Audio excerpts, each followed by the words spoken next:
My name is Austin Devin Henderson. I'm 34 years old, I own a small accounting firm in Atlanta, and until 14 months ago, I genuinely believed my brother Lance was my best friend. Then he called me at 2:47 a.m. on a Tuesday. I remember the exact time because I just finished reviewing quarterly taxes for a client, and my phone lit up with his name. My stomach dropped immediately. Lance never called that late unless something was wrong, or unless he needed something. Austin. His voice was hoarse, strange. Man, I need you to hear me out. I sat up straighter. What happened? You good? I'm fine, I'm fine. Look, he paused, and I heard casino noise in the background. Slot machines. Laughter that didn't belong to him. I just need a loan. Temporary situation. $200,000. The number hit me like cold water. $200,000. Lance. Before you say anything, he cut me off, voice sharpening instantly. That inheritance Daddy left us? You invested yours. You saved yours. Mine it's gone, Austin. But that's temporary. I just need to stabilize. Gone. That word sat in my chest like a brick. Our father, Leonard Henderson, died 18 months prior after 26 years driving city transit in Memphis. He left us each $240,000. $240,000 of hard-earned, sweat-soaked money that took him his entire working life to accumulate. And Lance had burned through every single cent in 12 months. I didn't answer immediately. The silence between us stretched wide and terrible, and somehow, deep in my gut, I already knew this phone call wasn't the beginning of my nightmare. It was just the night I finally admitted it existed. I need you to understand something before I go further, because this story doesn't make sense unless you understand who Lance was before the gambling. Growing up in Memphis, Tennessee, specifically White Haven, South Side, Lance was the golden child. Literally. Mama called him that. He was 3 years older than me, 6'1", charming in a way that made strangers trust him within minutes. Teachers loved him. Girls loved him. Our whole neighborhood loved Lance Henderson. And honestly, so did I. He was the one who taught me to ride a bike on Mill Branch Road. He defended me when older boys tried to jump me in 8th grade. When I got my first accounting client, Mrs. Patterson, 67 years old, needed help with her church finances. Lance told everyone in the family like he'd won the contract. "That's my brother," he'd say, pointing at me. "That man right there is going places." I believed we were built from the same foundation. But looking back now, truly looking back, the signs were always there, buried under his charisma like termites beneath beautiful hardwood floors. The scratch tickets he bought obsessively at 16. The weekend trips to Tunica that started at 22. The way his eyes lit up differently around gambling than around anything else. Brighter, hungrier, almost feverish. Our mother, Beatrice Henderson, noticed first. "Lance plays too hard," she used to whisper to Daddy. "Something in that boy chases the wrong kind of excitement." Daddy always defended him. "Boys will be boys, Beatrice." But Mama was never wrong about people. She passed 2 years before Daddy, never knowing the settlement was coming. Part of me is grateful. Part of me is devastated she never got to see what I built. The other part of me knows she'd be heartbroken watching what Lance destroyed. Let me tell you exactly how Lance dissolved $240,000 in 12 months, because people hear that number and assume drugs, or women, or some elaborate scam. The truth is somehow worse. It was just gambling. Pure, relentless, compulsive gambling. Month 1, he moved out of his apartment in Memphis and rented a furnished condo in Biloxi, Mississippi, 45 minutes from the IP Casino Resort. "Fresh start," he told me. "Change of scenery." I sent a housewarming gift. A cast-iron skillet and an air fryer. I was so naive it hurts to type. Month 2 through 4, he was investing, his word, at the tables. Blackjack primarily. Sometimes poker.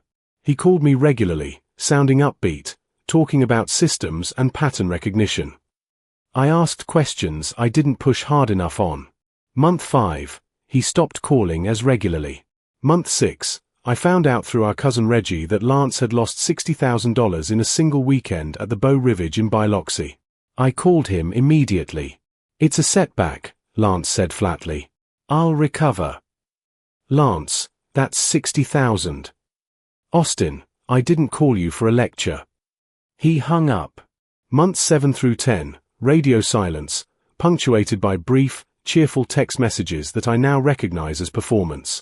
He was managing my perception, keeping me calm, buying time. Month 11, he borrowed $18,000 from our Aunt Rosa, our father's sister, 61 years old, retired, and lost it within 3 weeks. She didn't tell me until months later, too ashamed and heartbroken to say it out loud. Month 12, the 2:47 a.m. phone call. $240,000. Gone. Every cent Daddy worked for. Every ounce of sacrifice Leonard Henderson poured into 30 years of city transit shifts. Sitting on a casino floor in Biloxi, Mississippi.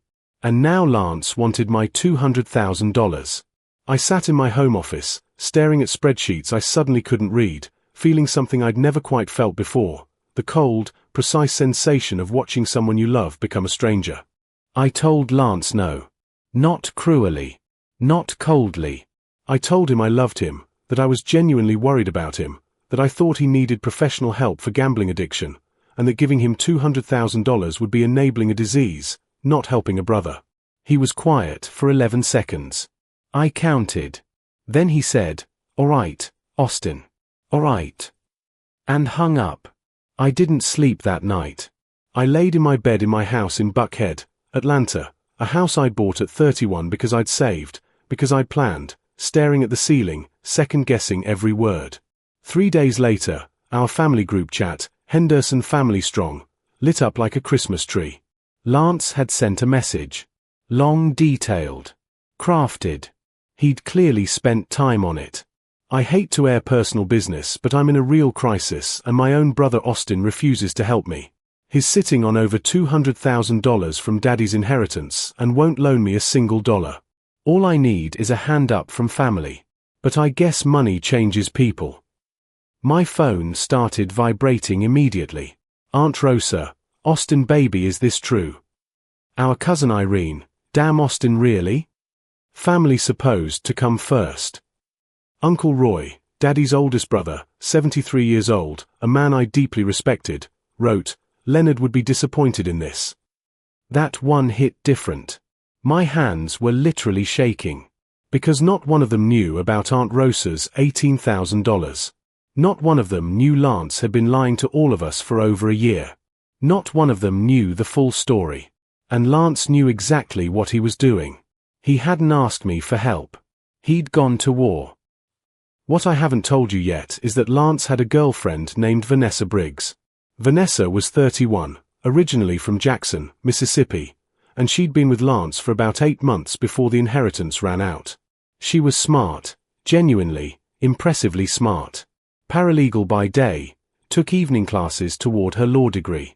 She had this quiet, watchful quality that I'd always found slightly unsettling. I understand why now.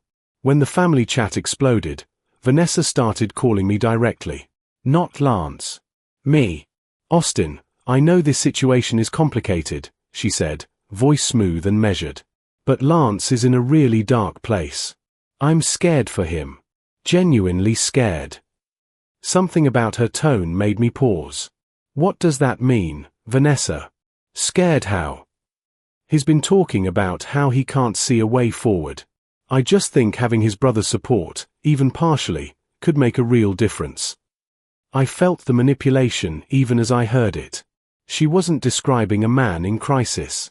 She was building a case. "Vanessa, I offered to pay for inpatient gambling treatment. Top facility. I'll cover it completely." Silence. "Then, he doesn't think he has a problem. Then we have nothing else to discuss." She hung up. And within 48 hours, she'd posted a vague but pointed Instagram story. No names, but every person in our orbit knew exactly who it referenced. Some people would rather watch family struggle than share abundance. That's not love. That's just hoarding with a smile. 27 likes. 3 comments from people in our family circle. That's when I understood. Vanessa wasn't Lance's girlfriend. She was his strategist. And together, they were running a campaign to publicly destroy my reputation until I broke. Everything shifted the day Aunt Rosa called me, not texted, called, and asked me to come to her house in Memphis. I drove up that Saturday. 4 hours. The whole way I kept replaying the group chat messages, Vanessa's Instagram post, Uncle Roy's words about Daddy being disappointed. Rosa Elaine Henderson lived in the same house on Kerr Avenue where she'd lived for 32 years. Brick front, rose bushes she maintained obsessively, a framed photograph of my father in the hallway that made my throat tighten every time I saw it. She sat me at her kitchen table, poured sweet tea, and folded her hands like she was preparing for something difficult. "Baby," she said quietly, "Lance borrowed $18,000 from me." The kitchen went completely still. "When?" I managed. 8 months ago. He said it was for a business investment. Told me not to tell anyone. She paused, eyes wet. I used the money I'd been saving to fix my roof, Austin. My roof. I've had a top on that back section for 6 months now, hoping he'd pay me back. I felt sick. Physically sick. "Aunt Rosa. He told me not to tell you specifically." Her voice hardened with a grief that had clearly been building for months. "Said you'd judge him. Said you'd make it bigger than it was." She looked at me with her father's eyes, my grandfather's eyes, sharp and sorrowful. "I should have called you 8 months ago. I'm sorry." I reached across the table and held her hands. "Don't apologize," I said. "He manipulated you the same way he's trying to manipulate everyone else." That night, sitting in Rosa's spare bedroom, staring at the cracked ceiling she couldn't afford to fix because of her own nephew, something inside me stopped wavering. The doubt disappeared. What replaced it was something much more dangerous to Lance Henderson: clarity. I called a family meeting. Not through the group chat. Personal calls to every relevant adult. Uncle Roy. Aunt Rosa. Cousin Reggie. Our cousin Irene. And yes, Lance. I booked a private room at a restaurant in Memphis called the Elegant Soul. Neutral territory. Public enough to keep things civil. Lance showed up with Vanessa. I'd expected that. He walked in wearing a burgundy button-down, looking composed, almost rehearsed. Vanessa sat beside him with a notepad, an actual notepad, like this was a deposition. Everyone settled. The table was tense and thick with unspoken things. I spoke first. "Before anyone says anything, I want Aunt Rosa to share something." Lance's composure cracked, just slightly. A flicker behind his eyes. Rosa told the room about the $18,000. Calmly. Thoroughly. Her voice only broke once, when she mentioned the roof. The silence that followed was absolute. Uncle Roy turned to Lance slowly. "Son, is that true?" Lance's jaw tightened. "That was a private arrangement between me and Rosa." "Answer the question," Reggie said sharply. "Yes." Barely audible.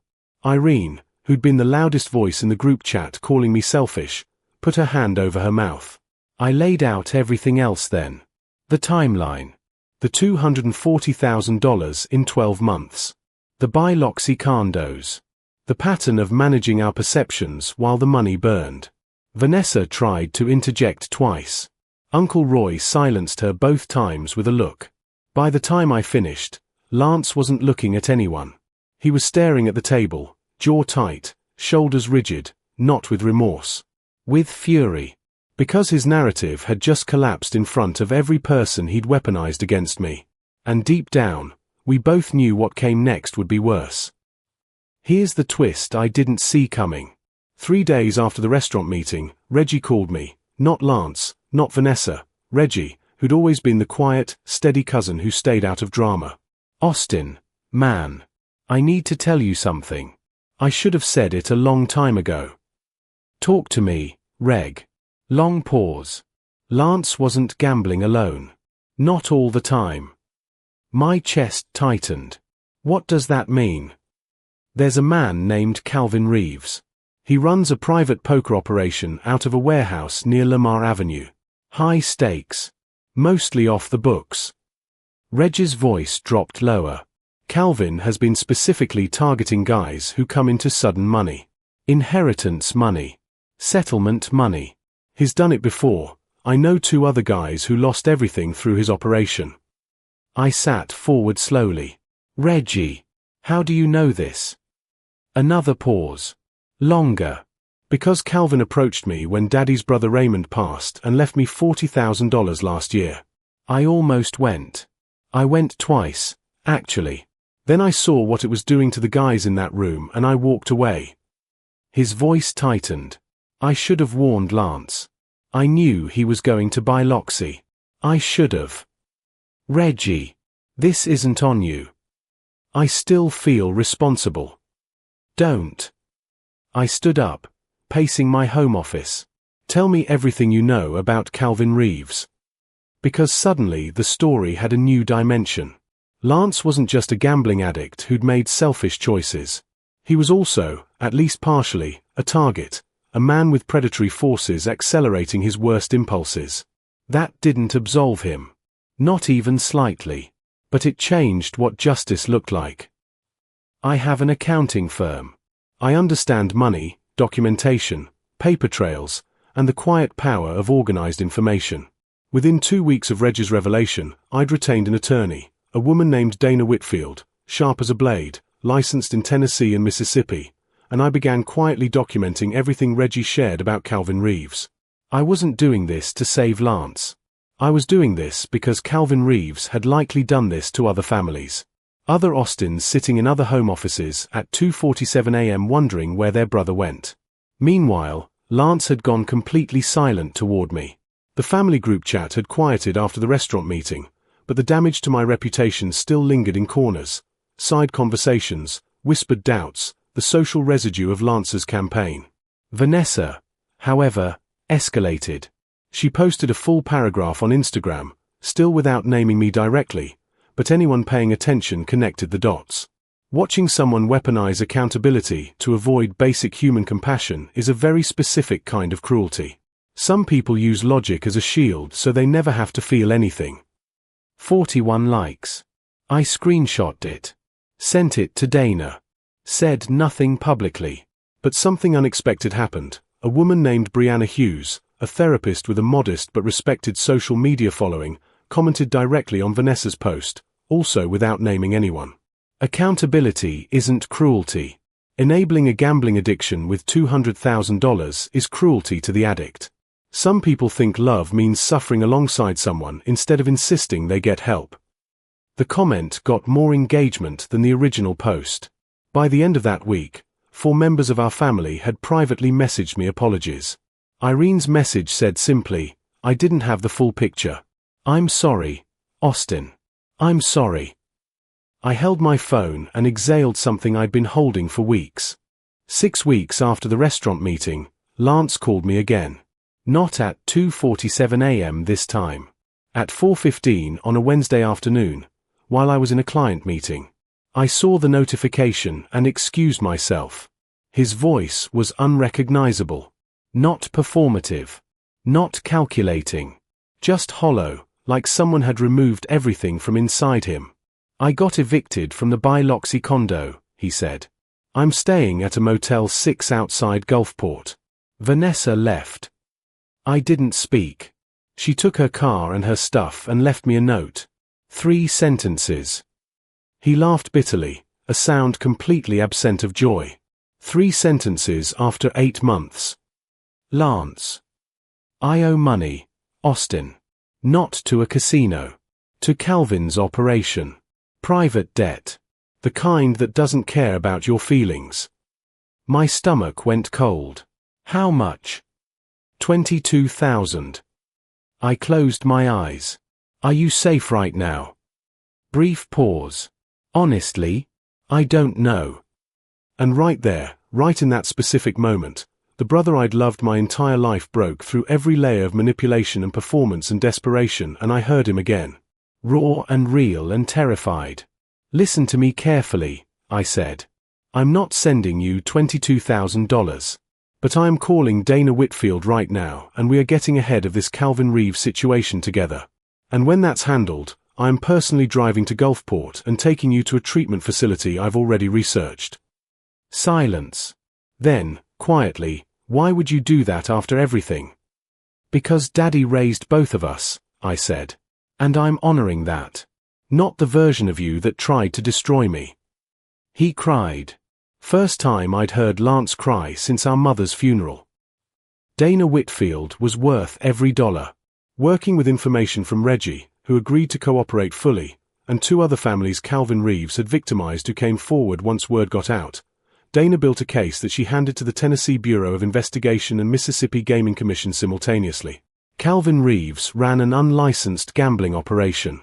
He targeted beneficiaries of recent inheritances and settlements. He used predatory lending to trap participants in debt cycles after their initial capital was exhausted. At least 7 families were affected across 2 states. I never publicly claimed credit. That wasn't the point. But when local Memphis media ran a brief story on the investigation, unlicensed gambling operation targeting inheritance recipients under investigation, Reggie sent it to the family group chat. No commentary. Just the link. Uncle Roy responded first, "God don't sleep." Then Irene, "Austin, I can't believe you put that together while dealing with everything else. I'm ashamed of how I came at you." Even Aunt Rosa, who'd lost $18,000 to her own nephew, wrote, "Leonard raised a good man. A real good man." I read that message standing in my kitchen, and I'll be honest with you, I cried. Not dramatically. Just quietly, looking at my phone, feeling the weight of the last 14 months leaving my body in stages. Lance messaged me privately that same night. "I heard about Reeves. You didn't have to do that." I typed back, "I didn't do it for you. I did it for the families he'll never get to hurt now." He responded, "I know. That's exactly what Daddy would have done." I didn't reply, but I held that message for a long time. I drove to Gulfport on a Saturday in early October. 6 hours from Atlanta. I packed 2 days of clothes, drove through Mississippi as the heat finally started breaking, and pulled into a Motel 6 parking lot near a Waffle House and a pawn shop. Lance was sitting outside his room on a plastic chair when I arrived. He looked like a man who'd aged a decade in 14 months. Thinner. Quieter. The particular exhaustion of someone whose armor had finally completely fallen away. He stood when he saw my car. Didn't speak. I got out. We looked at each other across that parking lot, 2 sons of Leonard Henderson, standing in the residue of the past year, and then I walked over and hugged my brother. Not because everything was fine. Because it wasn't, and we both knew it, and we were going to deal with it anyway. The treatment facility was called Magnolia Recovery Center in Hattiesburg. 45 days inpatient. Specialized gambling addiction program. I'd spoken with their intake coordinator twice already. The cost was significant. I paid it without a single moment of hesitation. Not as a loan. Not as leverage. As a decision. During intake, a counselor named Mr. Terence Bales, a recovered addict himself, calm and unhurried in his manner, asked Lance what he was hoping to recover. Lance thought for a long moment. Then he said, "I want to be someone my brother doesn't have to manage. Someone he can just be around again." Mr. Bales nodded slowly. Then he looked at me. I couldn't say anything. I just nodded. Walking out of Magnolia alone that evening, the Mississippi sky enormous and orange above me, I felt something I hadn't felt in over a year. Peace. Incomplete, uncertain, earned.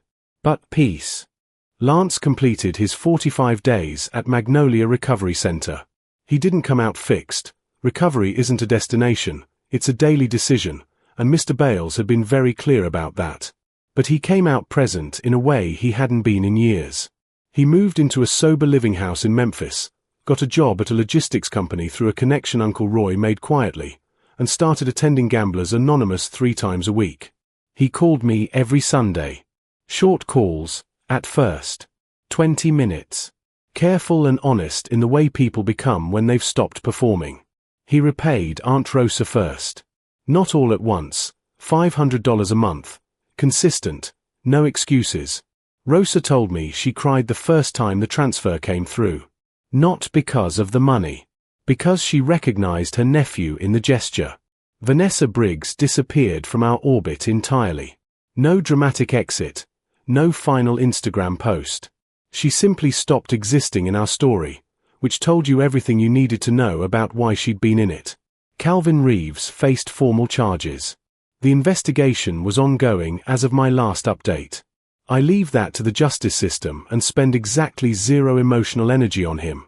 As for me, Austin Devin Henderson, 34 years old, accountant, son of Leonard and Beatrice, I kept my $200,000.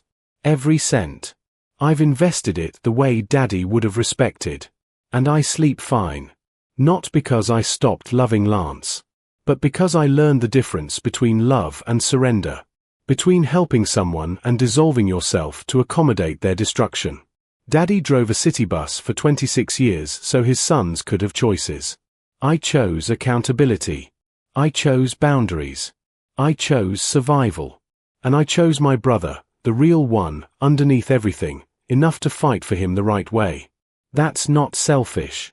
That is love. The hard kind. The kind that lasts.